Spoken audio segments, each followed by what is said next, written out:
I'm Jade, and I think the world needs more houseplants, like a lot more.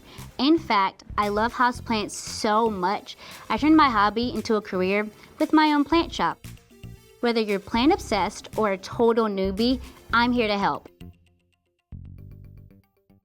Hey everyone, I'm back with another episode of Houseplants 101. Today we're going to be talking about climbing plants. If you've opened up Instagram lately, you've probably seen amazing interior jungles with plants climbing up a wall or around a room. I'm going to share my favorite climbing plants, including some that you might not know about and ways to trellis them, starting with the moss pole. So let's get into it.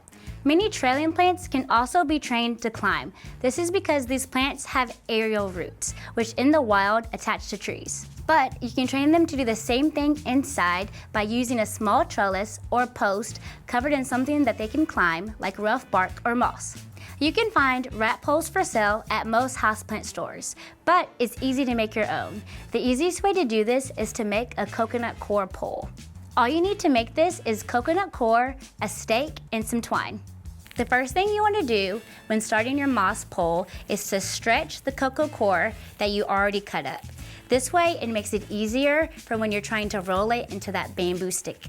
After your cocoa core has been worked, then you want to lay it on a flat surface, grab your bamboo stick, and place it in the middle of that cocoa core. Start to tightly roll that worked cocoa core around the bamboo stake. As I'm rolling the coconut core into the bamboo stake, I also tied some twine at the end of the pole to help secure it. After you tie the twine to the end of the pole, you want to tuck the coconut core in and start wrapping the twine across the pole as tightly as you can. And at the end, when you're almost done wrapping the pole, make sure to double knot the end of the pole to secure the moss and the bamboo stick in place.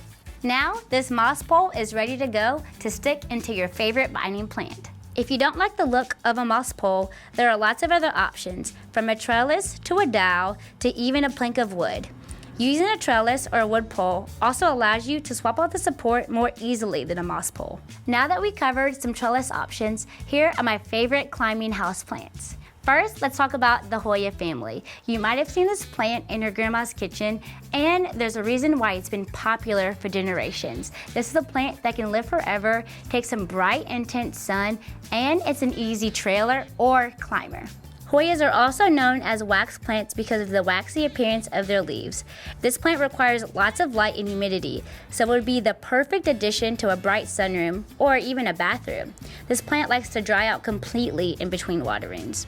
In this case, the Hoya is actually trellised by stapling these vines to the dowel. This plant is a slow grower, but as you can see, over time, this plant can really make a big impact. Next up, we're going to be talking about one of my favorite binding plants. It's called the Philodendron micans. It's popular for its velvet heart-shaped leaves that trail or climb as it grows. It's surprisingly easy to care for, a quick grower, and thrives in bright and direct sunlight. The velvety leaves do not like to be wet, so you have to find other ways to add humidity to your environment. Another great climbing plant is called the Philodendron red emerald.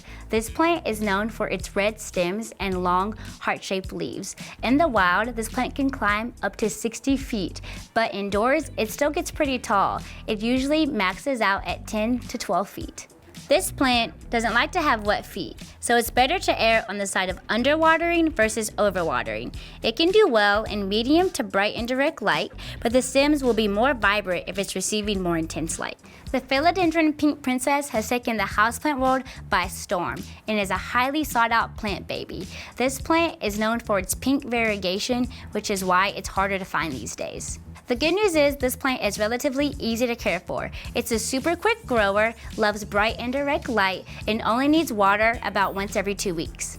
The more bright indirect light this plant gets, the more likely you'll see these vivid pink sections that everyone knows and loves. This plant may not look like a climber yet, but it's already needing some support. So now I'm going to add a moss pole and secure the plant with some twine. As the plant grows, the aerial roots will eventually attach to the pole. The Monstera addisonii is also called the Swiss cheese vine, and that's because of its leaf splits.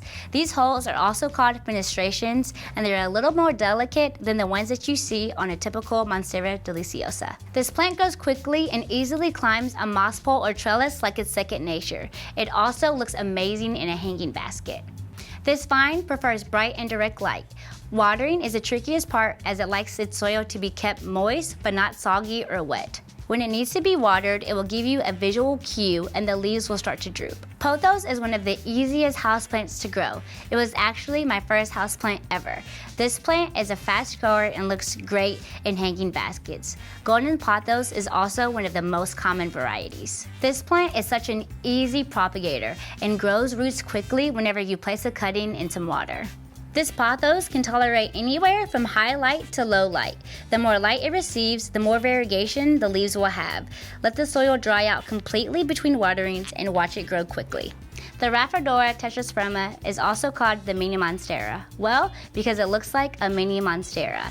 But this vining plant is actually not in the same family at all. This plant loves to climb and works great with a trellis to help its leaves spread out. This plant thrives in, guess what? Bright and direct light.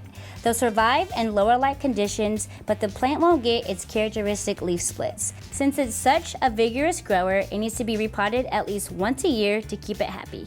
Since the Monstera deliciosa has become a very popular houseplant, you probably already know about this one.